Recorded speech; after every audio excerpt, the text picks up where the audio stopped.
This is SRL into Practice, presented by the American Educational Research Association Studying and Self-Regulated Learning Special Interest Group. And I am Charles Raphael, Content and Graphic Editor for it. So, SRL into Practice is a series of video session conversations between an SSRL SIG leader and members of our professional community who are powerfully transforming SRL principles into practice in diverse educational settings and communities while promoting diversity, equity, and inclusion.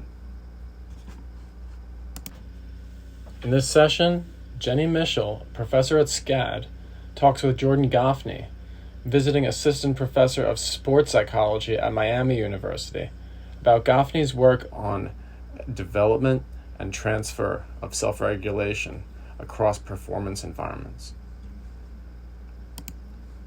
Please enjoy. All right. Hello, everyone. Today we are here with Jordan Goffena. He is a visiting assistant professor of sports psychology at Miami University. He's in the Department of Sport Leadership and Management. He is also a mental skills performance coach, and Jordan conducts mixed methods research. He focuses on self-regulation, self-regulated learning, motivational theories of learning and performance, and really seeks to understand the interplay between self-regulation and motivational processes that support the process of learning across sport and education. Yep. Specifically, his research largely focuses on the development and transfer of self-regulation for novices during skills acquisition. He is influenced by his experiences as a D1 college student athlete and track and field coach. Did I say that right? Yep. Okay. So he also directly applies self-regulated learning to sport learning and performance. And he does this through mental skills training in the field of applied sports psychology. He is also helping student athletes at Miami University as a mental performance coach, which I want to talk to him more about. And when he does this, he facilitates mental skills training for sport learning and performance. He's also in the process of becoming a certified mental performance consultant. So I'm excited to hear more about that. Yep. So he has numerous publications which focus on sports psychology, coaching behavior, the transfer of self-regulation during motor acquisition, also the importance of self-talk, which is very important, as we know. He also created a self-regulating coaching model and enhances novice learners' skill development and transfer through self-regulation coaching with our beloved and esteemed Dr. Anastasia Kitsantis. He's also worked with our beloved Dr. Angela Miller and T.S. Horn on motivational modeling. And these were presentations for him. So right now, can you tell us a little bit about what you're working on? What's your area of focus right now? Yeah, so my main area of focus is, like you mentioned, the development and transfer of self-regulation. In particular, it's the development and transfer of self-regulation across performance environments. So I mainly focus on motor skill acquisition. So it's anything that has to do with moving the body and motor learning. So I apply self-regulated learning theories to the acquisition of skills. And it's largely based on my experience as a coach. So I ran track in college and I became a track coach for 3 years after, before I moved on to get my PhD at George Mason University. But that experience that I had from a coaching standpoint, I started realizing that my athletes they were so good and they had so much skill, but they weren't quite embracing the process of learning. So I really wanted to dive deeper into learning more about that process of learning and what it is in particular with sport learning. So I use Zimmerman's model to expand off of just the say environmental regulation of academic learning to actually applying those same skills and strategies in the developmental model and the cyclical model to sport and skill learning. So Nice. I was able to start this work with the wonderful skill of juggling. That was my dissertation research, but I'm going to be moving forward with that in the near future. Unfortunately, I don't currently have a lab space, so once I get that, I'll be able to pick up the juggling work as well as move into other skills such as golf putting. I think that's going to be Oh, one of the next ones. Um, nice. Can you Building walk off of us? Sorry. yeah. Can you walk us through the juggling? Because I talk about you in my intro to psych class, and I have them try juggling with paper balls. But walk us through that process because it was really fun to watch. Yeah, it was really interesting because I spent like maybe 3 or 4 years of my life focusing on the skill of juggling, and the interesting thing about juggling is that it is task specific and it's goal directed as well. So those are some of the fundamental aspects of self-regulation that we have to really assess from a Mhm. social cognitive perspective. So I chose juggling because of it was a very clear outcome. It was a counts per attempt (CPA). So I got to count everybody's catches, and each catch meant that they became a little bit more experienced, that they have a little bit more expertise in that. Thankfully, the criteria for juggling is 20 catches. Over 20 catches, you become an expert. So And it's what really goes neat. up? What goes up? Self-efficacy. What goes up must come down because that's the parameter there for the juggling. Right. Uh, Right. uh, but yes, no, self-efficacy for sure. And those motivational components are directly tied into their ability to do the task. And the fact that it was such a simple yet complex task, it was a Mhm. really great way to assess where people were at. Um, but yeah, actually, juggling just came out of nowhere. I think we did it together in one of our class We assignments, and I did. was like, It "This is great. I was love so this." much fun. Yeah, and it's building off of Dr. Katsantis's DART studies as well. Right. Right. So tell me Yeah, about the putting. What would that look like for all of our so golfers? it's really interesting because what I want to do is I want to assess how people are thinking about the process of putting, and think about you going to putt with your kids or your nephews or nieces, and or just being around family having fun.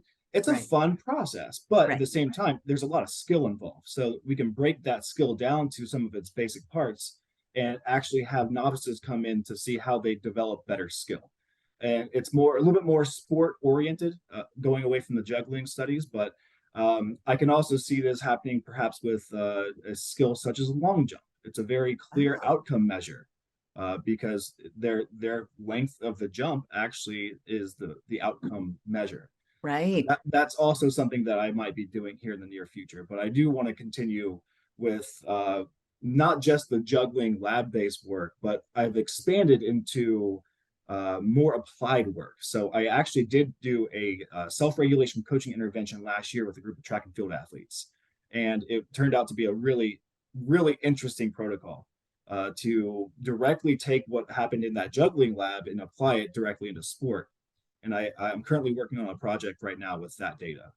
Wow. So tell us, can you walk us through how you broke that down to help the athletes? Yeah. So again, self-regulation from a social cognitive perspective is a very task-specific, goal-directed process. Right. So what I did was I took anybody from the track team last year that I was working with who were interested to break down their sport a little bit more. We all started with goal setting. So in sport, goal setting isn't just the process goals and outcome goals. It's actually broken down a little bit more specifically into process, performance, and outcome, Mhm. or sorry, process, performance, and then the outcome. And where most athletes kind of sit at are those performance goals, because in order to do better in your sport, you have to consider where you're at in your sport. You have to meet yourself at where you're at, right? Right. You have to think about the skills, the tasks, the strategies, and the cues that you use currently to then build off and get better. So what I had them do is I had them break down their primary event into its basic parts. And from there, they develop process goals and performance goals and outcome goals for the competition season of last year. And I was able to track from pre, mid, and post self regulation processes through the process. And it was really neat to see how they really got a lot out of it. And when it comes to the self-regulation coaching model, the basic parts of this coming from my dissertation work was goal setting, strategic cues, self-monitoring, and self-evaluation. So this whole thing was wrapped into their process. So I was able to meet with them multiple times, and I gave them recording logs, and I have little booklets that have all the information of them tracking their thoughts before and after practices, so that they were able to record and self-monitor through the process and track their actual goals. So they created their goals, they created their strategic cues off of the goals, and used those strategic cues for their learning process. And the overall goal was to see if they were able to actually use those cues to their advantage in the learning process as well as the performance process. So in competition. Wow. And how did they feel? Did they record that as well? Like their reactions? It wasn't instructed to, but they could do that. And some people really did embrace that process of today felt like a good day. Or today felt like a day where I figured it out. But what I was really looking at was that light bulb moment where, wow, I used this cue and this cue worked. So then they actually start using that in competition to help them regulate themselves during performance. And did their performance improve? For the most part, I still have to go through a lot of data, and it appears that they all were going towards either getting a PR or they got a PR. A PR is a personal record. So I did have a lot of attrition in the study. So I ended up only having, I think, 9 or 10 overall. So looking through some of the data there, they really did focus on themselves and not quite the competition of it, but they focus on themselves and their personal records and doing what they can do with their own learning process to then establish this kind of self-regulatory mindset to use these cues and strategies for performance. Yeah, amazing. Because it's an individual sport, right? I mean, I know it affects the team, but the individual has to be responsible. Right. And I am starting to, I work with both team and individual sports. I'm a little partial to individual sport because I came from a track background, but I also know how well mental skills training and what one says to themselves and how they think about themselves and regulate their anxieties and their the stress levels. Right. All that really makes a big difference on whether or not they can focus at the moment of performance. And those cues can help break it down a little bit more. So there's other sport psychology factors for team sports, but self-regulation fits really well with individual sport teams. So you can transfer this to teams by teaching them how to focus on themselves for the greater good? Yes, absolutely. I think that there absolutely is a place for self-regulated learning in team sports, but there's other factors such as team cohesion and team effort, and there's other things like social loafing involved that you might have to assess the process. But it's very much the individualized process of learning. So even with my team sports I work with now, I do focus on that learning process and how that is kind of the start. I really do think that everything needs to start in practice. It needs to start in the learning process for it to be performed well. It's kind of like that practice how you play kind of idea. Deliberate practice a little bit in that too. But this is deliberately practicing with one's mindset to then develop this kind of self-regulatory perspective to help them persist when adversity hits. And in sport, a lot of adversity hits at random times. So you have to be ready for it. Right. Oh my gosh, it's so interesting. And you brought up a term, social loafing. Yeah. Do you have any any strategies for that? I'm curious myself. Off the top of my head, I probably don't. But if I think about it for a few minutes, I probably can come up with something here. But social loafing, we kind of think of this social loafing as I'm one person within a team, and I know my teammates are good, so then I can kind of back off a little bit because they'll be able to carry things a little bit. It's not the best perspective to have, but I think with a growth mindset or growth mindset training, that can change. So we had to think of social loafing is interesting because it's based on the idea of the Ringelmann effect. And it was this idea that as group size increases, the actual performance outcome will decrease. And Ringelmann actually first thought that this was due to a loss of coordination. Whereas Oh, yeah, the studies that he did was mostly on tug of war. wow. And one person will do less work because they know that there's other people that can put the work in too. Turns out though, it's actually a motivational factor. It's not a loss of coordination. It's actually, well, I'm just not motivated to give my all in order to do that. So we there's a lot of research behind this over the years. That Ringelmann study was a very old study, but it's interesting how we learned that it's a motivational factor so that Right. we can use other strategies such as teaching a growth mindset or helping them become more intrinsically motivated can be one thing that could help through the process. Yeah. But thankfully, I haven't worked with any social loafing just yet, but who Good. knows? Fingers crossed. You did a nice job answering that. I put you on the spot. Oh, no, I love a good curveball. Okay, so you also talked that you're working on esports and applied Yes. sports psychology. What is that? Yeah. So one thing that needs to be mentioned first before that, and there's how do I say this? It's first I need to show how important the theory of self-regulated learning is to applied sport psychology. Okay. And self-regulated learning, we go through the cyclical phases when it comes to Zimmerman's perspective. So it's the forethought to performance to reflection cycle, and it keeps Right. going and going and going. It's a huge process.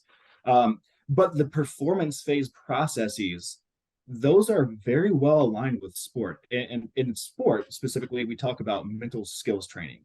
Mental Mhm. skills training are using strategies for performance to help you get the mindset for performance. Right. And some of these strategies are going to be like self-talk, imagery, attentional focus, as well as anxiety management or arousal management. So the activation of the body, whether it's you get too activated or you're not Mm, activated enough. So it's the psyching up or psyching down kind of component. These are all some of the major skills that we teach athletes for sport psychology training, mental skills training. Now, Zimmerman's model is really interesting in that it's very well aligned with mental skills training and uh, self-regulation performance processes such as self-instruction are like self-talk in sport. mhm. It's a little bit different in education versus sport. Imagery is also in that list, and imagery is also quite different in sport than it might be, say, in a biology classroom. Using Right. imagery to understand those abstract concepts can be a very good learning tool. But in Mhm. sport, imagery is mental rehearsal for using a prior image Mhm. to help you recreate that thought or recreate that experience in your mind so that you can practice through whether that would be like a really good day or a really bad day so that you Mhm. can help use that experience to regulate how you feel now going into the next performance or the next learning process. So one thing I'm doing right now is I'm actually trying to adapt the performance phase of Zimmerman's model to be better fitted with athletes in Nice. the learning process that actually goes out on out in the fields, the courts, the pools, the track. So we can use that directly. So that's one of the main things that I'm doing now when it comes to applying self-regulated learning more towards sport experiences and sport learning. Um, Nice. I'm using that as a foundation for a lot of what I do, and how that applies directly into what I'm doing with the esports team is that we are building a foundation for mental skills training in esports. And esports is a relatively new area of sports psychology training. It's a billion-dollar industry, and it came up out of nowhere about a decade ago. So we had to really consider the context of this. And in order to consider the context of this, we're going to do interviews with the coaches in order to make sure that we know what the coaches want and what the coaches need and what they think the athletes need from a mental skills training Mm. standpoint. So then we're going to compare that to a mental skills training model and come up with some educational workshops to help them with the mental skills specifically for esports training. Wow. And does this tie into your self-concept development as well that you're also interested in? So that's the second project that I'm currently working on. The two main projects that I'm working on since I've came here to Miami is self-concept development as well as esports training. Okay. So I'm still doing my self-regulation development work on the side, but those are two things that are happening right here, right now, because I was able to work with the esports staff. They're great. They're doing great work, and they really are so motivated to continue working for these athletes and help them with their skills. And esport athletes, they're athletes. Mhm. They're really putting in the work, and they have to put so much focus in on what they're doing, and talk about teamwork. They have to work Mhm. together as a team. Right. So the coaches, I was able to connect with them, and I got connected and established this relationship. And I really think that they're doing a great thing, and the field is just booming. So we're quite lucky to have established a new graduate group who are conducting this research with me to continue to help some of the other athletes on campus outside of the scope of the varsity athletes on campus. Wow. That's amazing. I mean, this could have a ripple effect, right? Perhaps, maybe, but it's really interesting because there's a lot of psychological factors in esports that are really unique. There's this idea Mm. called tilt or tilting, and it's this Okay. emotional response that it's almost like this outburst of anger.